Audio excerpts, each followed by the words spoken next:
Mesdames et messieurs, bonjour et bienvenue dans ce flash d'information sur Maliba TV 1. L'organisation dénonce la violation de son espace aérien par un avion militaire nigérien. Dans un communiqué signé le lundi 8 décembre 2025 et signé par le président de la Confédération des États du Sahel, AES, et président de la transition, le général d'armée Assimi Goïta, l'AES annonce qu'un avion militaire nigérien de type C-130 a été contraint d'atterrir à Bobo-Dioulasso, au Burkina Faso, à la suite d'une urgence en vol. L'appareil transportait 2 membres d'équipage ainsi que 9 passagers. Tout militaire précise le communiqué. À suivre également, le Premier ministre malien, le général de division Abdoulaye Maïga, a quitté Bamako ce lundi pour une visite officielle en République de Guinée.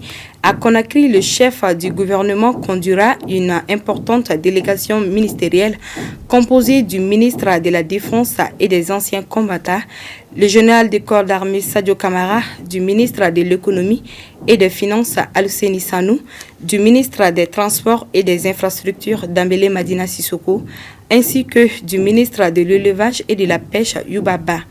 Selon les autorités maliennes, cette visite a pour objectif principal de renforcer la coopération bilatérale entre le Mali et la Guinée.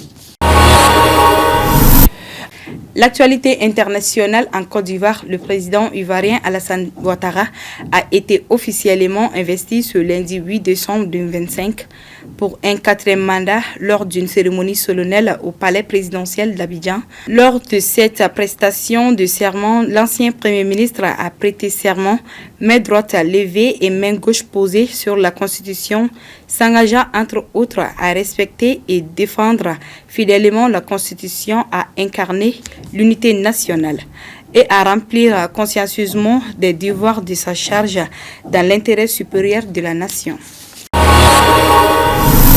Terminons en République démocratique du Congo, le président Félix Tshisekedi a prononcé ce lundi 8 décembre 2025 son traditionnel discours sur l'état de la nation. Une allocution fleuve d'environ 2h30, marquée par un contexte diplomatique et sécuritaire particulièrement tendu. Ce discours intervient quelques jours après la signature d'un accord de paix entre RDC et le Rwanda à Washington. Malgré ce geste diplomatique majeur, la réalité du terrain demeure explosive.